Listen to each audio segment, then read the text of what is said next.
At the White House today, it looked like smooth sailing, that Sweden and Finland will become the newest members of NATO to deter Russia from invading them like it did Ukraine. But there's a catch. Turkey, which like all NATO members must sign off, is saying no. President Erdogan calling both Sweden and Finland guest houses for terrorists. He's talking about the Kurds, specifically the Kurdish Workers' Party, or PKK, and associated Kurdish groups in Syria. Turkey considers them its biggest national security threat and says Finland and Sweden have ignored Turkish extradition requests. As Finland and Sweden prepare for NATO membership, an unexpected roadblock gets in their way. I'm Yasmin with Rebel HQ, and while we were all keeping an eye on Hungary, it turns out that Turkey is the one opposing Finland and Sweden's NATO membership. Now, in order for a nation to be admitted into NATO, the nation has to meet a certain set of criteria, but then all of the existing member nations have to agree to admit the new member. It has to be a unanimous decision, so one dissenter can cause a lot of upset.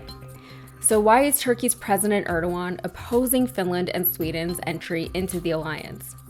He's probably using this to score some political points back home. His primary reason for his opposition is that Finland and Sweden are harboring Kurdish terrorists. But who are the Kurds and why is Erdogan so concerned about them? Turkish President Recep Tayyip Erdogan accuses Finland and Sweden of harboring Kurdish terrorists. Another dispute is over sophisticated weaponry. Turkey has been supporting the open door policy of NATO even before this war. But with regards to these possible candidates or already candidate countries, we have also legitimate security concerns that they have been supporting terrorist organizations, and there are also export restrictions on defense products. The Kurds are the largest ethnic group without a country. To understand why that is, you have to go back about 100 years to the fall of the Ottoman Empire. Following World War I, the Ottoman Empire was being divided up by all these major European powers, and as we know from history, this rarely ever goes well, but they keep trying it. So, a bunch of outsiders drew a bunch of borders for a bunch of people that they didn't really understand, and long story short, the Kurds, who are their own ethnic group separate from the Turks, the Arabs, the whoever's, were left without a country. They were absorbed into several other countries throughout the region, including Turkey, Syria, Iran, and Iraq. The result was that they were made minorities within 4 different nations, rather than given any kind of self-governance over themselves. It's a literal divide and conquer type of situation, and for the past century, the Kurds have suffered for it. Apart from their lack of representation in any of the governments that they're being ruled by, they've been direct targets of genocide and mass deportation. Decades later, in the 2010s, ISIS was making gains in the then-weakened Iraq and Syria. Backed by the US military in the fight against ISIS, the Kurds were very much our boots on the ground in both Iraq and Syria. We couldn't have claimed victory over ISIS without them. This strategy began with Obama, was ramped up by Trump, who went as far as arming the Kurds, much to Turkey's dismay. In 2017, the Iraqi Kurds voted with a nearly unanimous majority for independence from Iraq. In response, the Iraqi government laid claim to many of the lands that the Kurds had fought so hard to secure. To put it simply, none of the involved nations want the Kurds to have their own land or government, and they certainly don't want the Kurds to have control over their own resources, like all of their oil.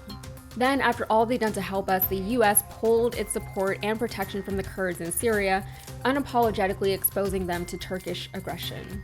In October 2019, Trump had a phone call with Erdogan, after which he announced, without even consulting the Pentagon, that he would be pulling troops out of Syria, which would effectively abandon our Kurdish allies to hostile Turkish forces. The announcement blindsided the American military and government, and it received bipartisan backlash among congressional leaders, political analysts, and commentators. These decisions are supposed to be subject to congressional approval, or at least deliberated over with military leaders and foreign policy experts. Instead, Trump didn't do any of that before announcing his decision publicly. On top of this move betraying our allies, it also seemed beneficial to Russia. Within something like a week of Trump making this announcement, Turkey invaded northern Syria, causing tens of thousands of Kurds to flee. Trump then sent a super weird letter to Erdogan warning him, and I quote, "Don't be a tough guy. Don't be a fool."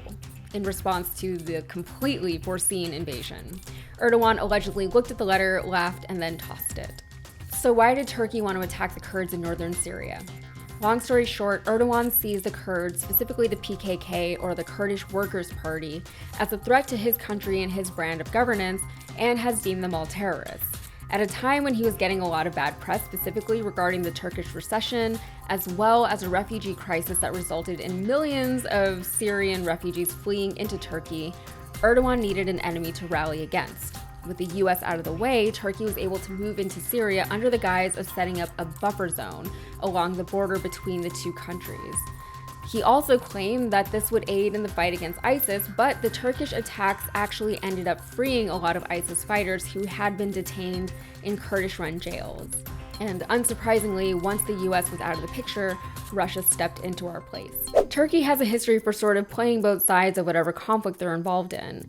They're friends with the US, kind of, but also Russia, kind of. Their geographical location puts them in an interesting position in terms of geopolitics, culture, and religion. There's a lot of intersectionality within that one country. Now, some are speculating that Erdogan's opposition to Finland and Sweden entering NATO is just him doing Putin's bidding, which could be the case. Even if that is a factor, though, it seems more likely that Erdogan is using this moment as a political bargaining chip to get some of what he wants. Apparently, he wants better trade relations with the US in exchange for his yes vote, and he wants to make a political statement regarding the Kurds. Now, pundits are saying that this could just be a matter of playing with political optics. For instance, if Erdogan makes a fuss about the Kurds in Finland and Sweden could maybe concede to some of his requests in terms of, regulating against the Kurds, and Erdogan would be able to claim that as a victory amongst his people. Either way, we'll have to see how the negotiations play out from here, but it sure is a hell of a time to be opportunistic.